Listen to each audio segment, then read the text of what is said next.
just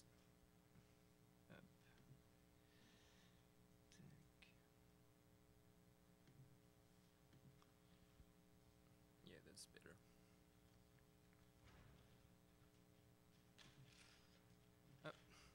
So, hello everybody.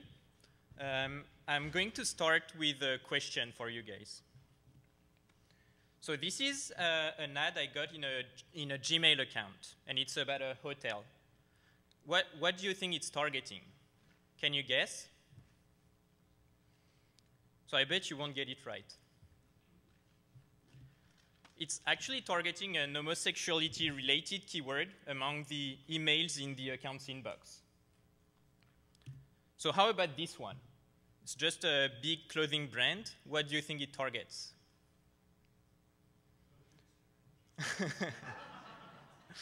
Not quite. It's targeting pregnancy-related emails. So this is pretty obscure targeting, right? And none of us could get this right. So basically, we don't know how our data is being used. And that's not just ad targeting we don't understand. For example, did you know that data brokers can tell when you're sick or depressed and sell this information? Or that Google app for education used to use the education emails to target ads in your private accounts? Or that some credit companies are trying to use your Facebook friends to decide if they should give you a loan or not? Well, maybe you knew all these things. You probably read the news just like I do, but do you know when it happens to you? I bet it's not always the case.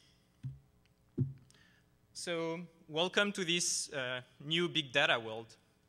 More and more, services collect huge amounts of information about us. Every click, every location, every site we visit, and they leverage that information for all sorts of purposes that without our knowledge or our control. Well, don't get me wrong, big data has a lot of great uses. For instance, we get great recommendations to discover new things. It even has great potential for the broader society, for instance, to predict disease outbreaks or improve disaster response. But big data also brings enormous challenges, chief among them being that we have no visibility into how our data is being used. So what happened to the data? Are the uses of the data good for us or not? Is the data shared? And if it is, who has it? And can we delete our data? And this obscurity threatens to turn this exciting big data world into an opaque environment full of data misuse. And unfortunately, no robust tools exist to track this ever-changing big data world. And even auditors and watchdogs have troubles to give answers about data uses. So at Columbia, we've been posing this research question. Can we build a generic tool to reveal personal data use on the internet? For example, for an ad, could we say which emails are responsible for it showing up? Or could we say which prior searches triggers the prices you see online? Or can we say if Facebook shares our data, and if it does, what third parties do with it? And more importantly, could we design a tool that could be easily applied to all those questions? So in controlled environments, such as an operating system or a corporate network, we have taint tracking to do that, and it works pretty well. So the question is, can we do the same in the uncontrolled environment that is the open internet? So today, I'll tell you about XRay, which is the first generic tool to track data use on the web.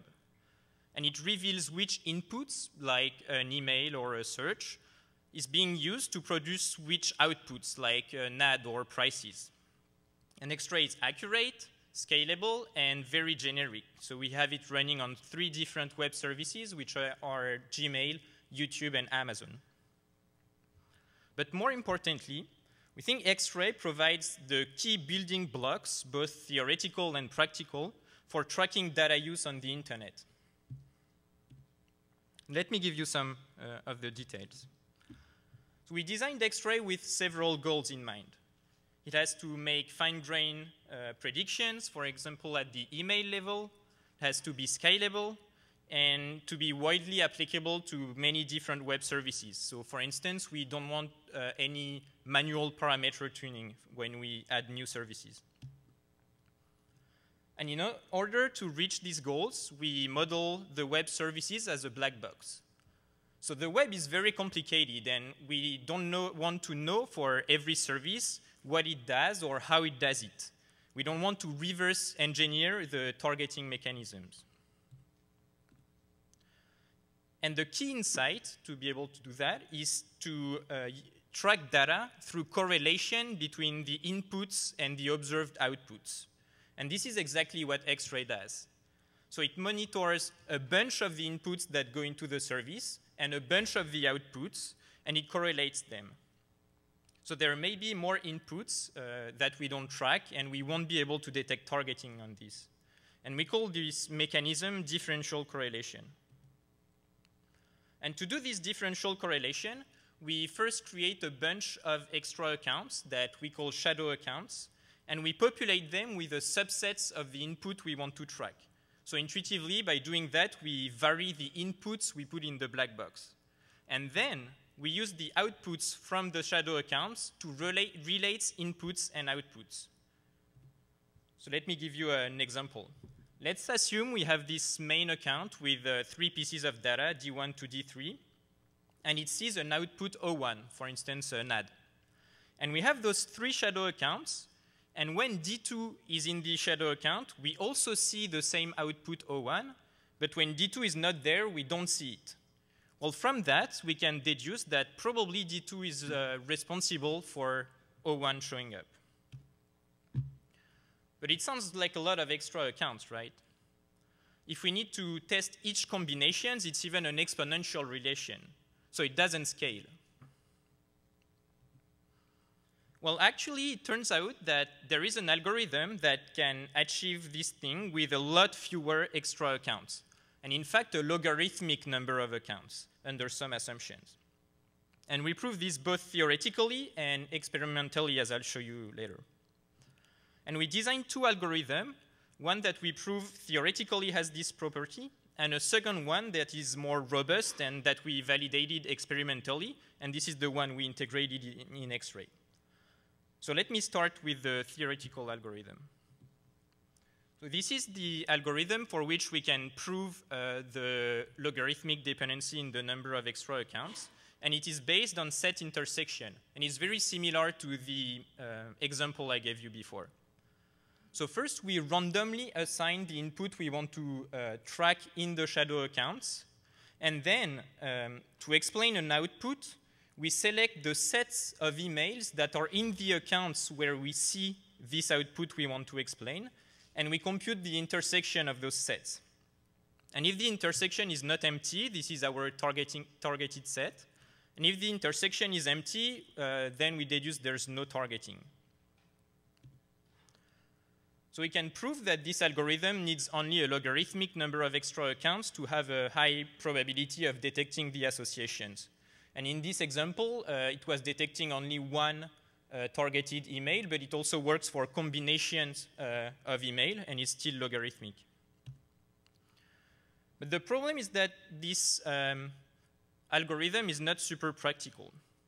So first, for an ad to be detected, it needs to never appear in an account where we don't have the targeted input. And unfortunately, in the real web services, it does happen because you can have inputs on overlapping topics or some caching that are going on and many other reasons. And to fix this, we need to add a threshold that we have to manually tune, which is what we wanted to avoid.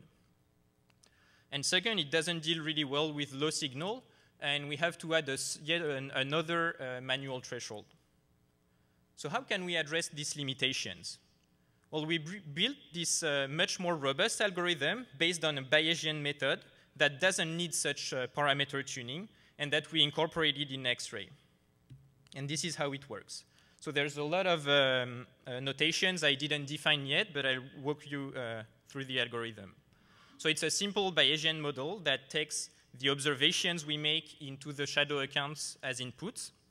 And to explain an output, so the targeting of an ad, for instance, we compute for each input, for instance, for every email, the probability that what we observed happened.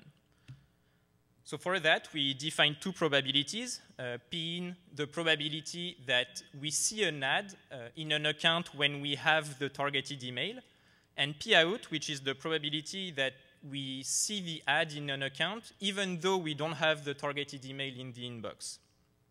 And from that, the probability of the observations knowing a specific targeting, for instance, email I is targeted by the output, is P in to the power of the number of accounts where we have the email and we see the ad, times 1 minus P in to the power of the number of accounts where we have the email but we don't see the ad, and the symmetric for P out.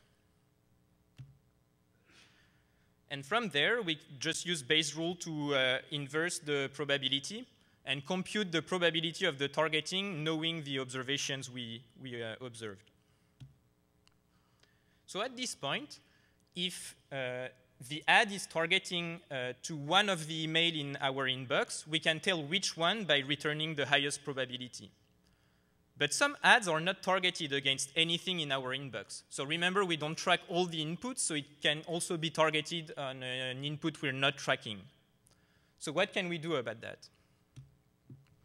Well, what we can do is take non-targeting into account is to introduce a fake input that we call the void input, which is a virtual input that models the fact of non-targeting.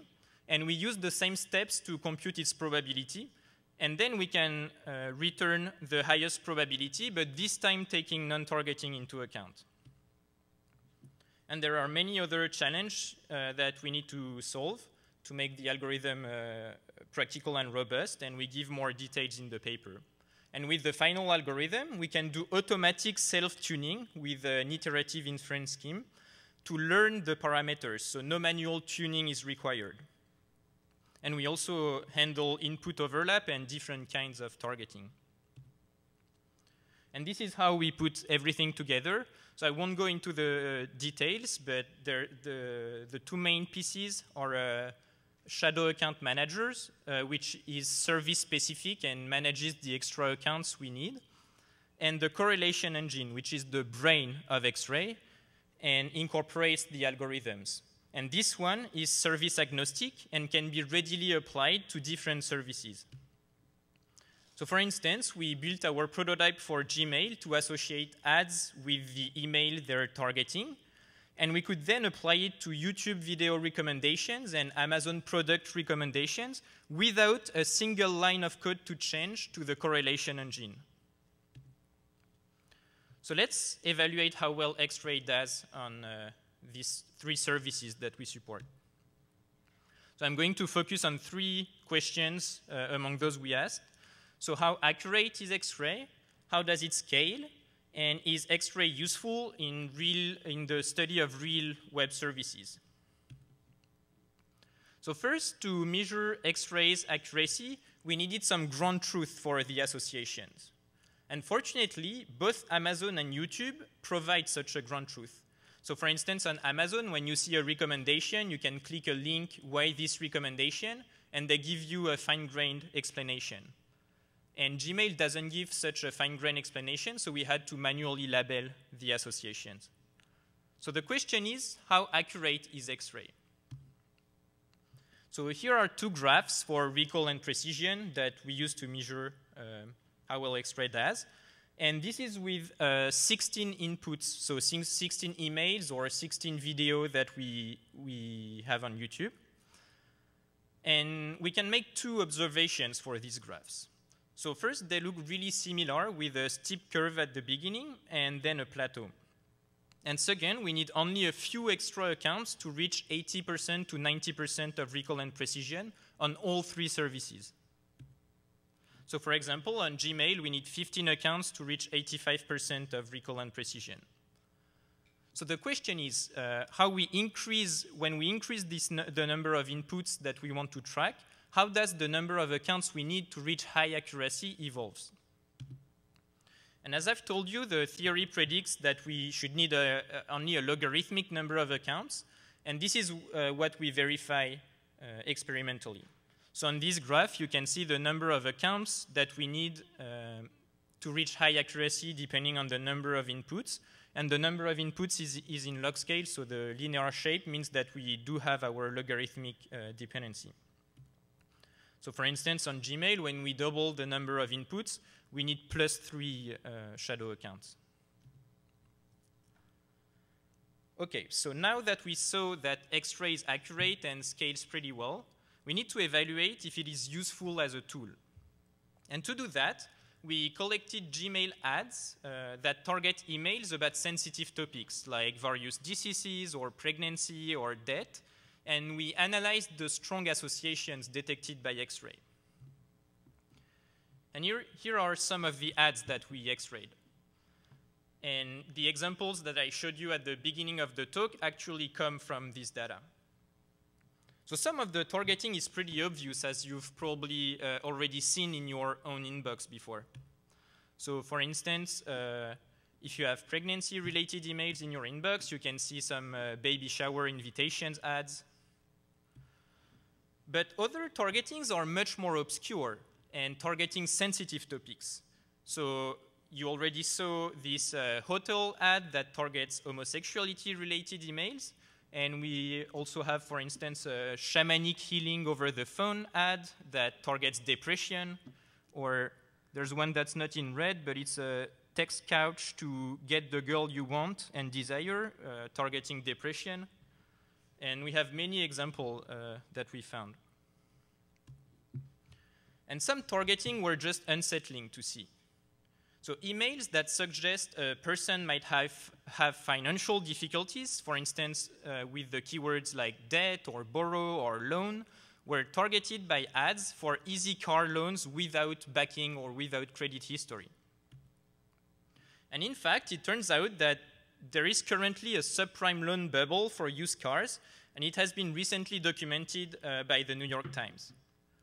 And look, we've been able to see a projection of this economic trend within the ad market thanks to X-ray, which is pretty cool. So today, we have a problem.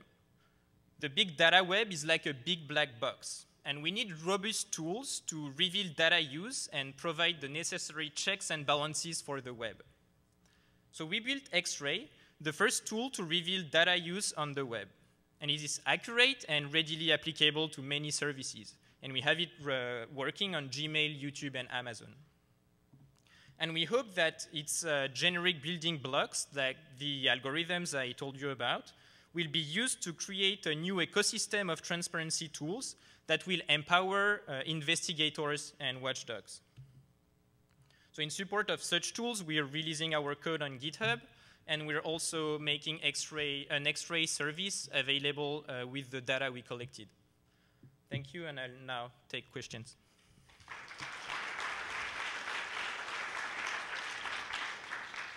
Thanks for a great talk.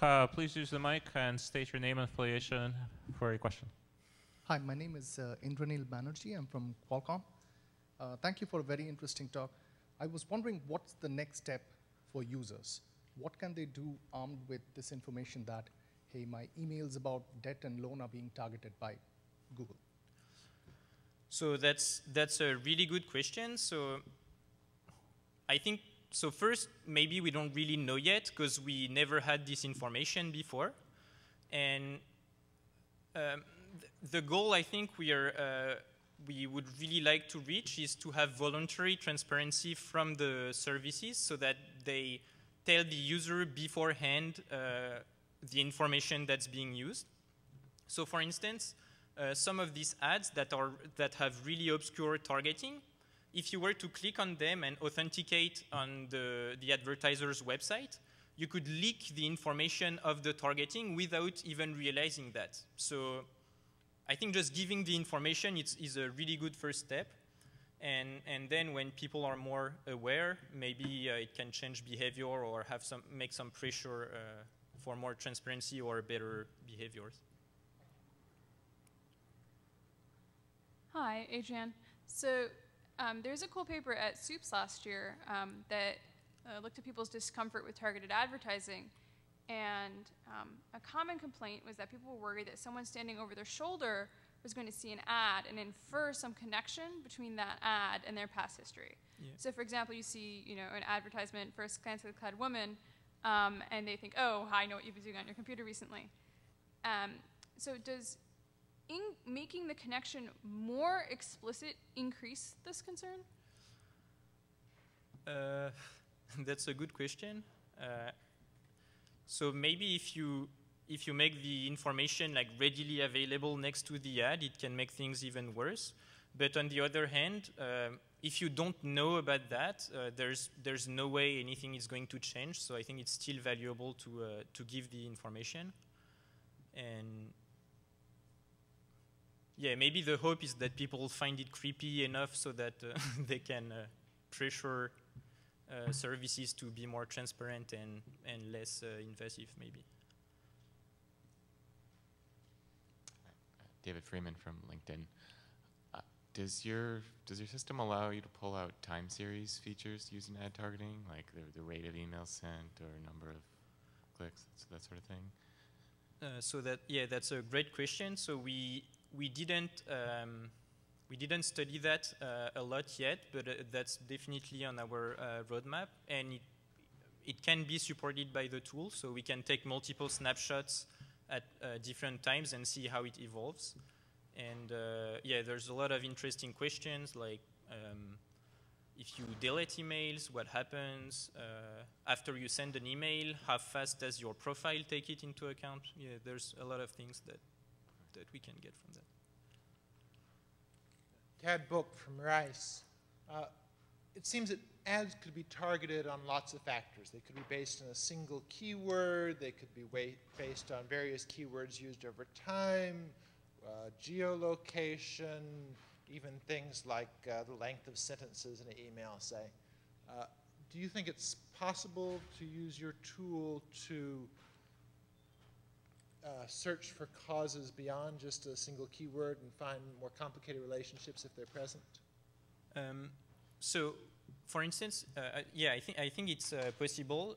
It's not possible to detect any kind of data that is used. So we need to be able to vary it, like have some kind of control on the input. But if we do, I think there's many interesting things that we can try to investigate. So, for instance, there's more and more talk about like data sharing between different services. And because we use this black box approach, in theory, it should be possible to see if the output of one service correlates with the inputs of another service. So that's an example of some kind of more complicated targeting that we would like to investigate. Great. Thank you. Sebastian Zemek of Columbia University. First of all, congratulations, great work. And secondly, I want to ask, do you plan to extend your work across different services? So most ad networks, for example, target users across websites. Would that be possible? So I definitely think that's possible. We actually started to try to do that, and we didn't try enough yet to have conclusive results. But I think it can be supported by the tool, and it's definitely a really interesting next step.